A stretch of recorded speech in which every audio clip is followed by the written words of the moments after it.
శివోహం భక్తి ఛానల్కి స్వాగతం అండి. అందరికీ నమస్కారం. అందరికీ సంక్రాంతి పండుగ శుభాకాంక్షలండి.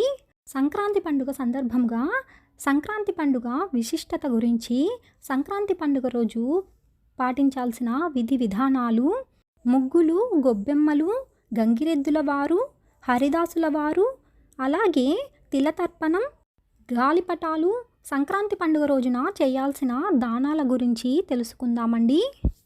క్రాంతి అనే పదానికి సంస్కృతంలో ముందుకు జరగడం అని అర్థమండి. సూర్యుడు మకర రాశిలో ప్రవేశించడాన్ని మకర సంక్రమణం అంటారండి. ఈ మకర సంక్రమణాన్నే సంక్రాంతి అంటారండి. సంక్రాంతిని ఉత్తరాయణగా కూడా పిలుస్తారండి. ఎందుకంటే మకర సంక్రాంతి రోజు నుంచి సూర్యుడు ఉత్తరం వైపు పయనిస్తారని చెబుతారండి. ఈ సమయంలో దేశవ్యాప్తంగా పంటలు చేతికొస్తాయండి. సంక్రాంతిని 3 రోజుల పాటు ఎంతో ఆనందంగా చేసుకుంటారండి. మొదటి రోజు భోగి, రెండవ రోజు మకర సంక్రాంతి, మూడవ రోజు కనుమ పండుగ, కొన్ని ప్రాంతాలలో 4వ రోజు అయిన ముక్కనుమ పండుగను కూడా జరుపుకుంటారండి. ఈ 3 రోజులలో మొదటి రోజు భోగి మంటలతో, రెండవ రోజు పొంగలి పిండి వంటలతో, పితృదేవతల దేవుళ్ళ పూజలతో, మూడవ రోజు గోపూజలతో, అలాగే మాంసప్రియులకు మంచి మంచి కూరలతో 3 రోజుల పండుగ ఎంతో ఆనందంగా కొనసాగుతుందండి. పురాణాల ప్రకారం మకర సంక్రాంతి రోజునే భగీరథుడు తన తపస్సుతో ఆకాశంలో ఉండే గంగమ్మను భూమిపైకి తీసుకొస్తారండి.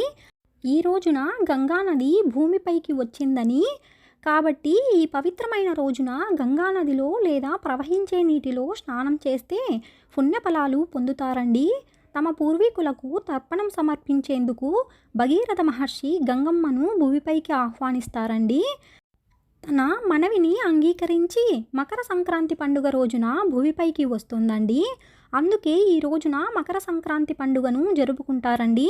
సంక్రాంతి రోజున భక్తులు గంగా, యమున, గోదావరి, కృష్ణ, కావేరి లాంటి పవిత్ర నదుల్లో పుణ్యస్నానాలు ఆచరిస్తే వారు చేసిన పాపాలు కడగవేయబడతాయండి. విభేదాలు ఉన్నప్పటికీ అంతా కలిసే ఉండాలని, సామరస్యతతో మెలగాలని మకర సంక్రాంతి రోజున ఎవరైనా మరణిస్తే వారికి పునర్జన్మ ఉండదని, నేరుగా స్వర్గానికి వెళ్తారని చెబుతారండి. శ్రీమన్నారాయణుని ప్రత్యక్ష రూపం సూర్యభగవానుడు. సంక్రాంతి పర్వదినం రోజున ఉదయాన్నే లేచి తలస్నానం చేసి కొత్త దుస్తులను ధరించి సూర్యభగవానుడిని ఆరాధించాలండి.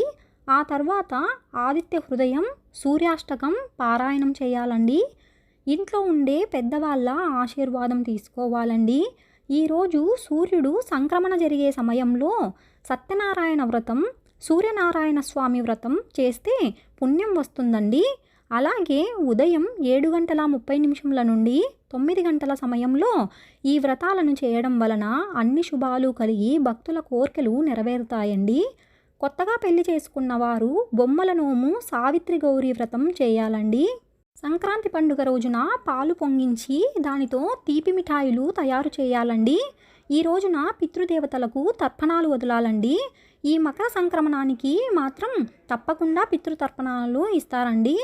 పండుగ రోజున గడపకు పసుపు పెట్టి కుంకుమ పెట్టడం, వాకిట్లో ముగ్గులు వేసి వాటిలో ఆవు పేడ గొబ్బెమ్మలు పెట్టడం, ఇంట్లో పిండి వంటలు, పరమాన్నం చేసి శ్రీమన్నారాయణుడిని ఆరాధించడం వలన అన్ని శుభాలు జరుగుతాయండి.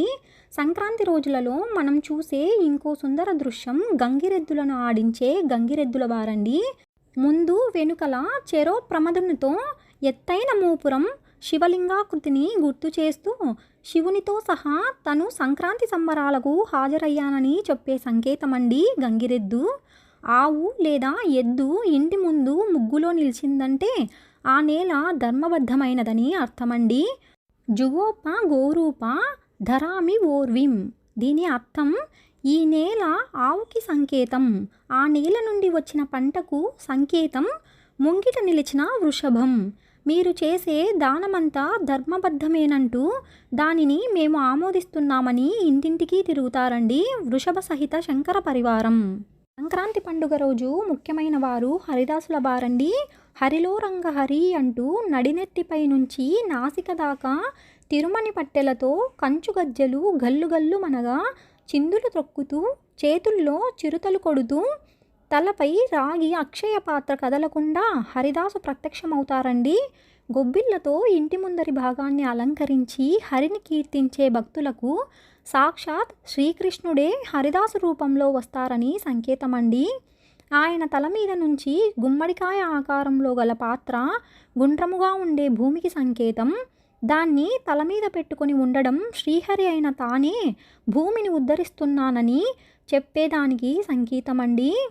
హరినామ కీర్తన చేస్తూ రావడం, తను ఏ భోగాలకు లొంగను, కేవలం హరినామ సంకీర్తనకే వచ్చేవాడినని, తనకు తమపర భేదాలు లేవని, అందుకే ప్రతి ఇంటికి తిరుగుతూ వస్తారని సంకేతమండి. సంక్రాంతి పండుగ రోజున మరొక ముఖ్యమైనవి ముగ్గులండి. వివిధ ఆకారాలలో 1000 ముగ్గులు విల్లు ఆకారం పునర్వసు నక్షత్రానికి, పుష్పం పుష్యమి నక్షత్రానికి, పాము ఆకారం ఆశ్లేషకు, మేక, ఎద్దు, పీత, సింహం ఇలాంటివి మేష, వృషభ, మిథున, కర్కాటక రాసులకు 9 గడుల ముగ్గు నవగ్రహాలకు సంకేతంగా చెప్పవచ్చునండి.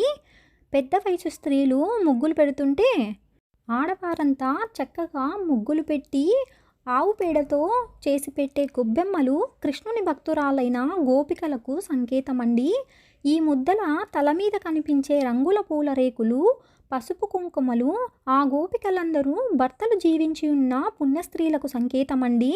ఆ గోపికా స్త్రీల రూపాలకు సంకేతమే గోపీ బొమ్మలు, గొబ్బెమ్మలు. మధ్య ఉండే పెద్ద గొబ్బెమ్మ గోదాదేవికి సంకేతమండి. సంక్రాంతి రోజులలో వీటి చుట్టూ తిరుగుతూ పాటలు పాడుతూ నృత్యం చేసే బాలికలంతా కృష్ణ భక్తి తనకు కావాలని ప్రార్థిస్తుంటారండి. దీనినే సందె గొబ్బెమ్మ అంటారండి. సంక్రాంతి పండుగ రోజున తిలతర్పణం.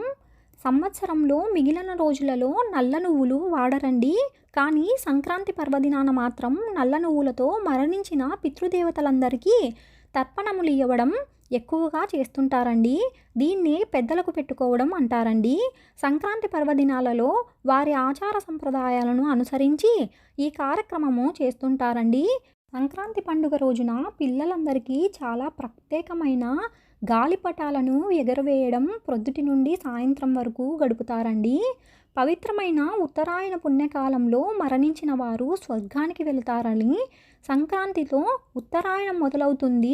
అందుచేత భారతంలో స్వచ్ఛంద మరణం కలిగిన భీష్మాచారుడు సంక్రాంతి పర్వదినం వరకు ఆగి ఉత్తరాయణంలో రథసప్తమి నాడు ప్రారంభించి రోజునకు ఒక్కొక్క ప్రాణం చొప్పున వదులుతూ చివరకు భీష్మ ఏకాదశి మాఘశుద్ధ ఏకాదశి నాడు 5వ ప్రాణాన్ని కూడా వదిలి తను చాలించారండి.